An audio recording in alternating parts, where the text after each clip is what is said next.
Dengue பின்னால சுடலை ஒரு சமாதி இல்லத்துக்கு தண்ணி உடைச்சு விடுவீங்களா? சமாதி இடத்துக்கு தண்ணி உடைச்சினோம். அதாவது நானும் மறக்கிற வியாபாரம் தான் இருக்கிறோம்.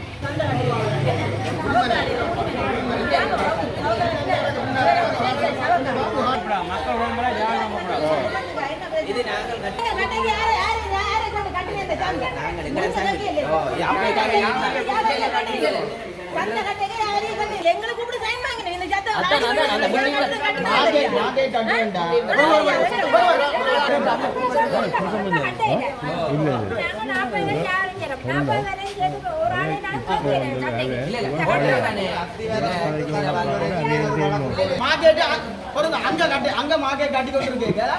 நாங்க வர மாட்டோம். மார்க்கெட்டை கட்டி போட்டு இல்லைன்னு சொல்லி கோர்ட்டில் போட்டு மேலே கொண்டு போட்டுட்டு பேருந்து நாங்கள் மேலே சரியில்லைன்னு கீழே இறங்கி பேருந்து கோர்ட்டில் இருந்து மேலே போய் மேலே வியாபாரம் நடந்து கொண்டு இருக்கிற நேரத்தில் கொஞ்சம் குறைவாக இருந்து பேருந்து மேலே மார்க்கெட் நடக்கிற நேரத்தில் எங்களே கேட்கல, வியாபாரிகளை கேட்கல. வர்த்தக சங்கம் அங்கே அதை நடந்த மீட்டிங்கில் தடை போட்டுருக்கு. இந்த மார்க்கெட் கட்டக்கூடாது, அது பொருத்தமான இடம் இல்லைன்னு சொல்லி செயலாளருக்கு அங்கே வர்த்தக சங்கம் கொடுத்துருக்கு. ஒரு வர்த்தக சங்கம் இருக்குங்க. அப்போ நீங்கள் என்ன செய்திருக்கணும்? வியாபாரிகளை கூப்பிட்டுருக்கணும், வர்த்தக சங்கத்தை கூப்பிட்டுருக்கணும், பொதுமக்களை கூப்பிட்டுருக்கணும். மார்க்கெட் இங்கே கட்ட போகிறோம், நீங்கள் என்ன மாதிரி ஒன்றே கேட்கலையே. பருத்திர பிரச்சனை இருந்த காலத்திலேருந்து பருத்திர மரக்கறி எத்தனை காலமாக மாறி. அப்போ நீங்கள் யாரை கூப்பிட்டு கதைக்கணும்? மரக்கறி வியாபாரிகளை கூப்பிட்டு கதைக்கணும். ஒன்று கதைக்கையில் எப்படி நீங்கள் அரசியல் அங்கே வந்து நிற்கிறீங்க.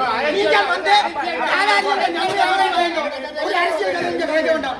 வியாபாரி என்ற கதை கதைக்கும், வியாபாரி என்ற கதை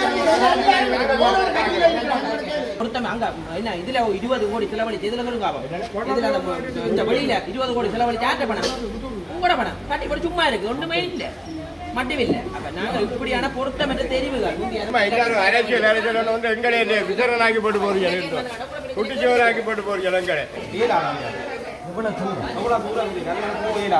வாகனத்தை விட்டுட்டு போக முடியுமோ போயிடலாம். 2 பக்கம் சைக்கிள் நிற்கும், ஒரு ஆட்டோ இதால போயிடலாம், ஒரு கார் போயிடலாம்.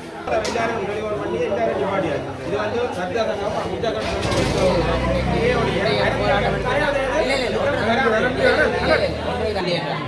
அப்ப இதுக்கு ஒரு குழு ஒன்று நியமித்து போட்டு ஆராய்ச்சி போட்டு என்ன செய்யறது? ஏனண்டா இந்த சந்தை கட்டைக்கு நாங்க இருக்கோம், எங்கட சங்கட்டம் இல்லை.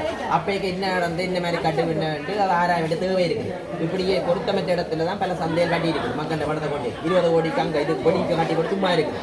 அப்போ இன்றைக்கு மாதிரி கேட்குறது ஏன்னா அது மக்கள்கிட்ட பணம். அப்போ இப்படியே எல்லாமே இருக்கும், இப்படி தான் போய்கொண்டிருக்குது. அப்போ நாங்கள் இதுக்கு முதல்ல பாடிவாக கலந்தாளிச்சு செய்திருக்கணும். தந்தைகிட்ட ஏதாவது கட்டைக்குள்ள முந்தி இந்த பார்லமெண்ட் உறுப்பினர் வந்திருக்கு, இதுக்கெல்லாம் சட்டத்துக்கு உடன்பட்டிருப்பேன் தானே.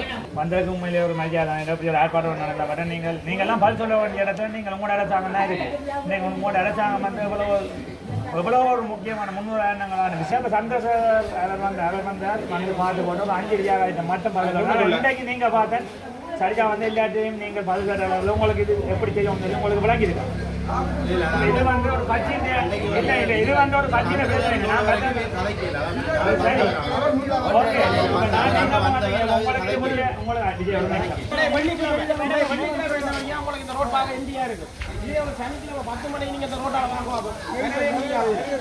இன்றைய தினம் பருத்தித்துறை சந்தைக்கு வந்து நான் கள விஜயம் செய்து மரக்கறி வியாபாரிகளுடன் கதைத்திருந்தேன்.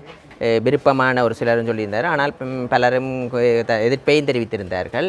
உண்மையாகவே இதை ஆராய வேண்டிய கடப்பாடு இருக்கிறது. இந்த சந்தை முன்னைய ஆட்சி காலத்தில் இந்த இடத்தில் கட்டப்பட்டிருக்கிறது. இங்கே வந்தபோது அவர்கள் கூறுகிறார்கள் தங்களிடம் அனுமதி கேட்கவில்லை என்றும் கூறுகிறார்கள். அனுமதி கேட்காமல் இந்த சந்தை கட்டப்பட்டதாக கூறுகிறார்கள். எங்களுக்கு முன்னைய இடம்தான் சிறந்தது என்றும் கூறுகிறார்கள். உண்மையாக இதை பரிசோதித்து எதிர்வரும் காலத்தில் இதற்கான உண்மைக்கு குரல் கொடுப்பதற்கு நான் ஆணித்தனமாக இருப்பேன். அந்த வகையில் கூறிய கடற்பாடு ஒன்று இருக்கிறது. இதில் பேருந்து வருவதில்லை. ஏனென்றால் பேருந்து நிலையம் அங்கே இருக்கிறது. கிட்டத்தட்ட 200 மீட்டர் இஞ்சால் பேருந்து வருவதில்லை. அதனால் மரக்கறி வேண்டிவிட்டு கொண்டு செல்வது கடினமாக உள்ளது. இதை விஞ்ஞான ரீதியாக ஆய்வு செய்து இதற்கான நடவடிக்கை எடுக்க சொல்லி எதிர்வரும் காலத்தில் பணிப்புரை வழங்குவேன்.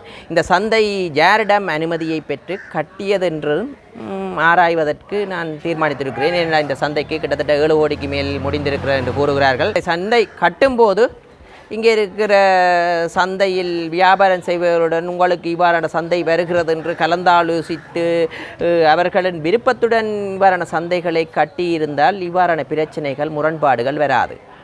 எதிர்வருங்காலத்தில் நமது ஆட்சி காலத்தில் நாங்கள் நினைக்கின்றோம் உண்மையாகவே இங்கே இருக்கும் மரக்கறி வியாபாரிகளுடன் கலந்தாலோசித்து ஒவ்வொரு திட்டங்களும் செய்யும் போது மக்களுக்கிடையில் இவ்வாறான பிரச்சனை வராது.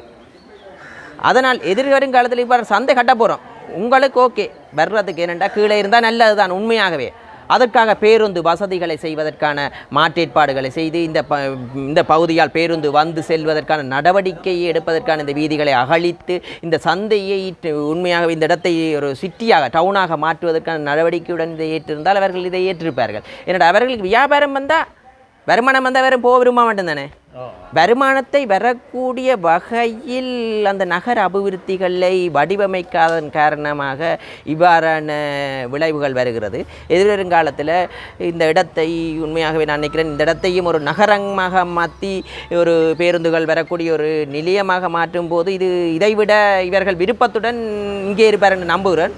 ஆனால் அவர்களுக்கு மாற்றேற்பாடாக செய்து கொடுக்க வேண்டியிருக்கிறது. எதிர்காலத்தில் இதுக்கான அதிகாரியுடன் கதைத்து இங்கே வந்து கள ஆய்வு செய்து அதிகாரிகளை உண்மையாகவே இவர்களுக்கு பிரச்சனை இருக்கின்றது என்ற பட்சத்தில் அதுக்கான நடவடிக்கை எடுப்பதற்கு நாங்கள்